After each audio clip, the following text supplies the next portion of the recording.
The public calculus of war is fixated on missile silos, the kinetic cost of a launch. This is a fundamental misreading of the strategic vector. While legacy media points to the sky, the true liability is measured in silence. Reports citing the Russian presidential office confirm the detention of General Zhang Yuxia, Xi's closest military ally, for allegedly leaking nuclear secrets. This is not about one man's corruption. It is a public signal of a systemic solvency crisis within the PLA's command and control. A nuclear power that cannot trust its own launch protocols becomes a blind leviathan. It is incentivized to compensate for internal weakness through asymmetric escalation. According to CSIS analysis, the primary vectors are not kinetic explosions, but silent disruptions. The severing of subsea data cables that carry global financial traffic. The blinding of satellite constellations that govern navigation. This is a mathematical certainty of global-scale disruption, engineered to paralyze an opponent before they even know the conflict has begun. To understand the motive, you must stop thinking about geopolitics as a chess match and start viewing it as a corporate balance sheet. Regimes, like corporations, face solvency crises. When a core asset becomes a catastrophic liability, the entire enterprise is at risk of liquidation. The purge of General Zhang Yuxia is the public filing of that strategic bankruptcy. Consider the blueprint. Analysts at RUSI have framed Russia's kinetic action in Ukraine not as a war of conquest, but as a violent response to a domestic solvency crisis, an unpopular war and internal political decay that created a critical liability. The external projection of force was a mandatory protocol to prevent internal collapse. Beijing now faces the same mathematical certainty. The accusation is not merely corruption. It is the leakage of nuclear secrets by the president's most trusted military officer. This confirms the primary strategic asset, the guarantor of sovereignty, the PLA's command and control, is fundamentally compromised. This is a terminal diagnosis of internal weakness. A regime with a compromised nuclear deterrent cannot afford a symmetric, conventional conflict. The kinetic cost is infinite. The risk of unintended escalation or a broken command chain under pressure, a failure of its launch-on-warning protocol, makes direct confrontation a form of state suicide.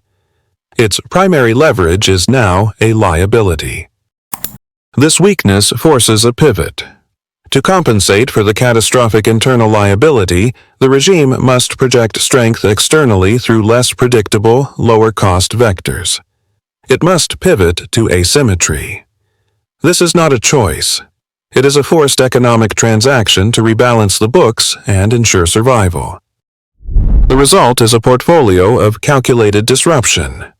Geopolitics becomes the primary vector for cyber warfare, as CSIS analysts have forecast.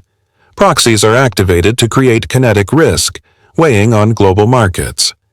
Economic shocks are engineered as a non-military tool of statecraft. The motive is solvency. The consequence is systemic, global-scale risk. The entire calculus of power has inverted. According to analysis from the Royal United Services Institute, or RUSI, the kinetic cost equation has been broken. A $5 million main battle tank can now be operationally neutralized by a $500 first-person view drone. This is not a balanced exchange, it is an economic annihilation. The return on investment for lethality is now exponential at the low end of the cost spectrum. This isn't warfare, it's a solvency crisis for legacy military platforms. This new reality is termed the democratization of violence. It signifies the collapse of the state's monopoly on high-impact force projection. The barrier to entry for inflicting systemic damage has been lowered to the cost of consumer electronics. For an internally compromised regime like the one in Beijing, which can no longer trust its own command structure, this is not a threat, it is an opportunity. It provides a blueprint for externalizing its internal liability through deniable, asymmetric vectors. When a nuclear state perceives its own launch-on-warning protocols as compromised by disloyal actors, The logical response is not to fortify from within, but to escalate externally through unpredictable channels. Cyber attacks on critical infrastructure, engineered shocks to commodity markets, and kinetic actions by non-state proxies become the preferred tools. They are cheap, hard to attribute, and create disproportionate disruption. This isn't a possibility. It is the mathematical certainty of the new strategic environment. The mathematical certainty of global-scale disruption does not originate in the PLA's nuclear silos. It originates in the command crisis itself. A regime that cannot trust its own generals with launch codes cannot afford a symmetric, kinetic conflict. It has a solvency crisis at the highest level of its command structure. This internal liability forces a strategic pivot to the gray zone. These are regions with exploitable political and legal frameworks, functioning as proxy laboratories for asymmetric warfare. The objective is to test vectors, cyber, economic, and kinetic, at a low cost with maximum deniability. Intelligence warnings from allied nations regarding foreign interference are not the cause of instability. They are symptoms. They are field reports from these staging grounds. These are not the main theater of conflict. They are the test beds. According to RUSI assessments, the primary attack surface is no longer purely military. The ISF confirms geopolitics will be the defining cybersecurity risk by 2026. This isn't a forecast, it is an operational blueprint. The purge of General Zhang Yuxia is the accelerant for this protocol. By engineering these contained shocks, the regime calibrates its disruption models. They measure global response times, identify supply chain vulnerabilities, and quantify the economic cost as seen in market sentiment reactions to geopolitical risk. They are beta testing systemic failure. The launch on warning doctrine is not a strategy. It is a systemic trap. The protocol dictates that if early warning systems detect an incoming nuclear strike, a retaliatory launch is executed. Before the incoming warheads can impact and destroy command infrastructure. There is no time for human deliberation. The decision is pre-authorized. The system is engineered for speed, not certainty. This brings us to the fog of digital war. According to security analysts at RUSI, a targeted cyber attack becomes the primary vector for triggering this protocol. An adversary does not need to launch a physical missile.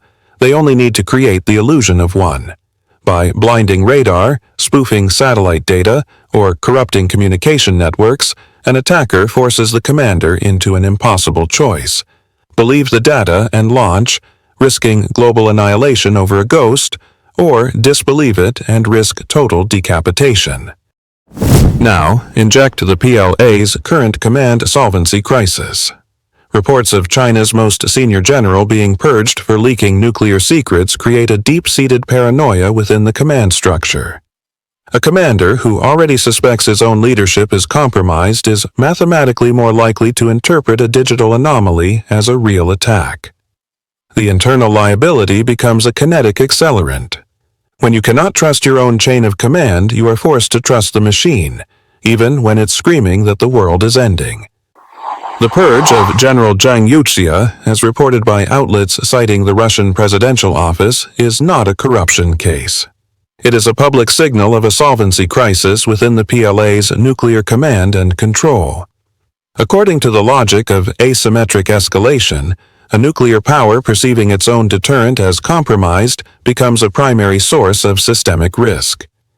This internal liability creates a mathematical certainty of external projection. This incentivizes a calibration shot, a low kinetic cost probe to measure adversary response. As analysts at the ISF warn, geopolitics is now the defining vector for cyber warfare. Therefore, expect a targeted, attribution-impossible event against a high-value economic node within the next 12 months. The specific event will be a cascading logistics failure at a primary U.S. West Coast container port. Not a power blackout, but a paralyzing cyber attack on the terminal operating system. For 48 to 72 hours, all crane and container movements will cease, The official cause will be untraceable ransomware. It is not an act of war. It is a probe to quantify the economic cost and political will of the United States. This is the first data point.